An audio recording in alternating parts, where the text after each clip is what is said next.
आयोग को एक और वर्ष, क्या दलित धर्मांतरितों को इंसाफ मिलेगा? ये सवाल आज भी उतना ही प्रासंगिक है जितना पहले था। हाल ही में पूर्व चीफ जस्टिस के जी बालकृष्णन की अध्यक्षता वाले जांच आयोग को 1 साल का और समय दिया गया है। ये समय विस्तार इसलिए किया गया है ताकि आयोग इस जटिल मुद्दे पर और गहराई से अध्ययन कर सके। ये आयोग देख रहा है कि क्या दलित धर्मांतरितों को अनुसूचित जाति का दर्जा मिलना चाहिए। यह एक महत्वपूर्ण सवाल है क्योंकि अनुसूचित जाति का दर्जा मिलने से इन समुदायों को सरकारी नौकरियों और शिक्षा में आरक्षण का लाभ मिल सकता है।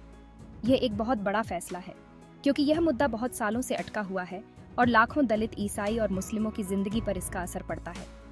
इन समुदायों के लोग लंबे समय से इस न्याय की प्रतीक्षा कर रहे हैं। क्या यह समय बढ़ाने से उन्हें आखिरकार न्याय मिल पाएगा? यह सवाल हर किसी के मन में है। आयोग के पास अब 1 और साल है इस मुद्दे पर विचार करने के लिए। यह तो समय ही बताएगा, लेकिन एक बात निश्चित है, इस फैसले का असर लाखों लोगों की जिंदगी पर पड़ेगा। न्याय की इस प्रक्रिया में हर दिन कीमती है और हर निर्णय का महत्व है। Subscribe, like and share Cosmo academia. संविधान और दलित धर्म परिवर्तन, एक पेचीदा इतिहास। भारतीय संविधान ने दलित समुदायों के लिए कई प्रावधान किए हैं, लेकिन इन प्रावधानों का इतिहास और वर्तमान स्थिति बहुत जटिल है। भारतीय संविधान अनुच्छेद 341 के तहत अनुसूचित जाति का दर्जा देता है। यह दर्जा उन समुदायों को समान मौके देने के लिए बनाया गया था जो पहले से ही पीछे थे। अनुसूचित जाति का दर्जा पाने वाले समुदायों को शिक्षा, नौकरी और अन्य क्षेत्रों में आरक्षण मिलता है। यह आरक्षण उन्हें समाज में बराबरी का दर्जा दिलाने के लिए महत्वपूर्ण है। यह दर्जा उन समुदायों को समान मौके देने के लिए बनाया गया था जो पहले से ही पीछे थे, खासकर शिक्षा और नौकरी में। लेकिन यह दर्जा केवल कुछ धर्मों के दलितों को ही मिलता है, खासकर शिक्षा और नौकरी में।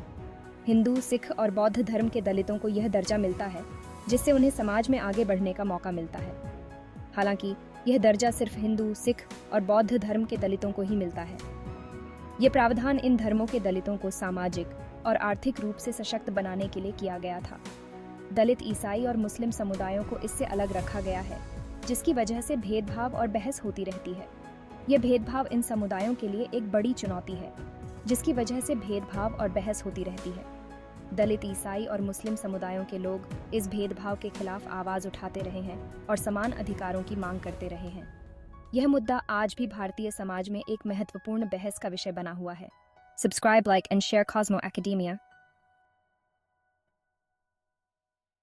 आयोग का गठन क्यों और क्या मकसद? यह सवाल आज के समय में बहुत महत्वपूर्ण हो गया है। दलित, ईसाई और मुस्लिम संगठन बहुत समय से अनुसूचित जाति का दर्जा मांग रहे हैं। वे कहते हैं कि उनके साथ होने वाला भेदभाव धर्म बदलने के बाद भी जारी रहता है। उनका कहना है कि धर्म बदलने से जातिगत भेदभाव खत्म नहीं हो जाता।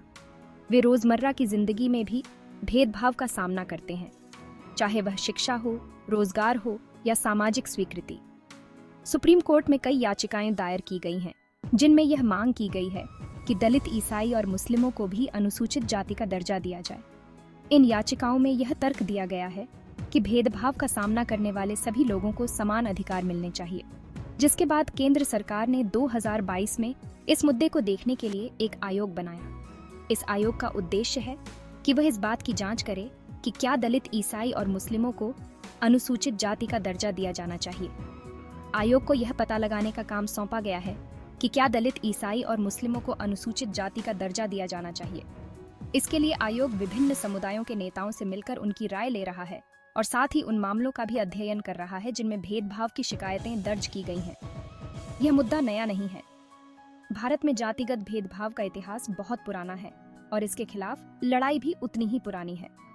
दलित समुदाय ने हमेशा से अपने अधिकारों के लिए संघर्ष किया है और यह आयोग उसी संघर्ष का एक हिस्सा है।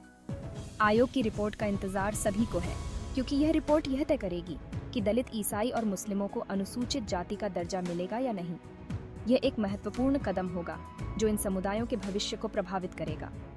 आयोग की सिफारिशें आने वाले समय में सरकार की नीतियों को भी प्रभावित करेंगी। इसलिए यह देखना दिलचस्प होगा कि आयोग की रिपोर्ट में क्या निष्कर्ष निकलते हैं और सरकार उन पर क्या कदम उठाती है। Subscribe, like and share Cosmo academia. पहले के प्रयास, क्या सीख सकते हैं हम? ये पहली बार नहीं है जब इस मुद्दे पर बात हो रही है।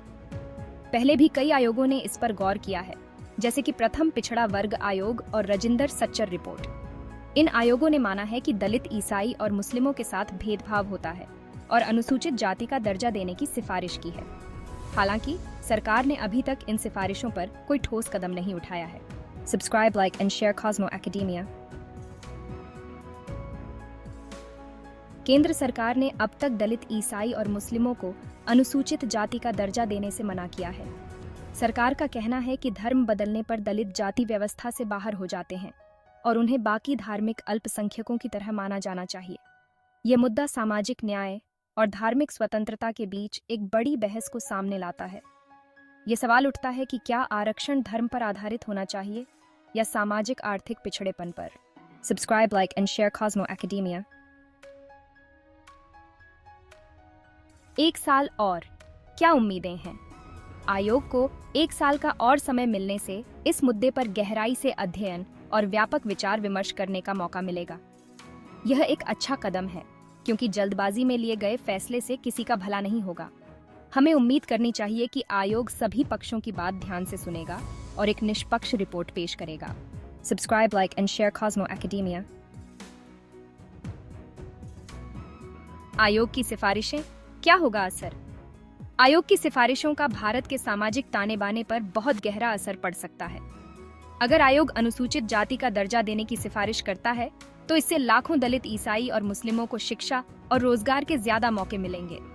हालांकि यह भी हो सकता है कि इससे आरक्षण व्यवस्था में बदलाव की मांग तेज हो और सामाजिक तनाव बढ़े। Subscribe, like and share Cosmo academia. सामाजिक न्याय की राह में एक और कदम। यह मामला भारत में सामाजिक न्याय और समानता के लिए एक अहम परीक्षा है। यह दिखाता है कि जाति व्यवस्था कितनी गहरी है और धर्म बदलने के बाद भी भेदभाव कैसे जारी रहता है। एक न्यायपूर्ण और समावेशी समाज बनाने के लिए हमें ऐसे भेदभाव को जड़ से खत्म करना होगा। Subscribe, like and share Cosmo academia. निष्कर्ष, एक लंबी लड़ाई जारी है। दलित, ईसाई और मुस्लिमों के लिए अनुसूचित जाति का दर्जा हासिल करने की लड़ाई अभी खत्म नहीं हुई है। आयोग को और समय मिलना एक उम्मीद की किरण है, लेकिन यह देखना होगा कि इसका क्या नतीजा निकलता है। यह एक लंबी और कठिन लड़ाई है, लेकिन हमें उम्मीद नहीं छोड़नी चाहिए। Subscribe, like and share Cosmo academia.